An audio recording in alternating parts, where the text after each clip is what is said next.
SC ST BC minority రిజర్వేషన్లు తొలగించి రిజర్వేషన్ని SC ఎస్టీలో లేకుండా చేయాలని ఏదైతే కుట్ర జరుగుతుందో ఎట్లయితే దాన్ని తిప్పికొట్టే విధంగా ముందుకు పోతుందో కాంగ్రెస్ పార్టీ, ఎస్సీ ఎస్టీలని కాపాడేది కూడా కాంగ్రెస్ పార్టీ. మీ అందరికీ కూడా తెలుసు, ముఖ్యమంత్రి గారు ఈ సంవత్సరం కాలంలో విద్యార్థులకు, ముఖ్యంగా ఎస్సీ ఎస్టీ బీసీ విద్యార్థులకు హాస్టల్ విధంగా కానీ, లేకపోతే కాస్మెటిక్ ఛార్జెస్ విధంగా కానీ, లేకపోతే ఇంటిగ్రేటెడ్ స్కూల్స్ విధంగా కానీ, స్కిల్ యూనివర్సిటీ, యంగ్ యూనివర్సిటీ అనుకుంటూ ఎన్నో బడ్జెట్లో కూడా 6% ఉన్న బడ్జెట్ని 8% చేస్తూ ఆయన విద్యార్థులకు, ముఖ్యంగా ఎస్సీ ఎస్టీ బీసీ మైనార్టీ విద్యార్థులకు ఆయన ఏ విధంగా వాళ్ళ కోసం కష్టపడుతున్నారో మీరంతా చూస్తూ ఉన్నారు.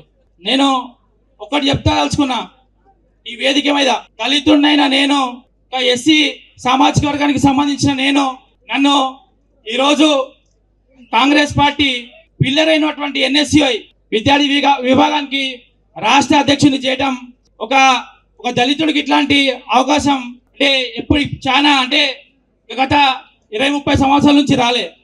అంటే ఎస్సీ ఎస్టీలను కూడా కాంగ్రెస్ పార్టీ ఎంతగా ముందుకు తీసుకుపోతుందో మీ అందరికీ తెలుసు.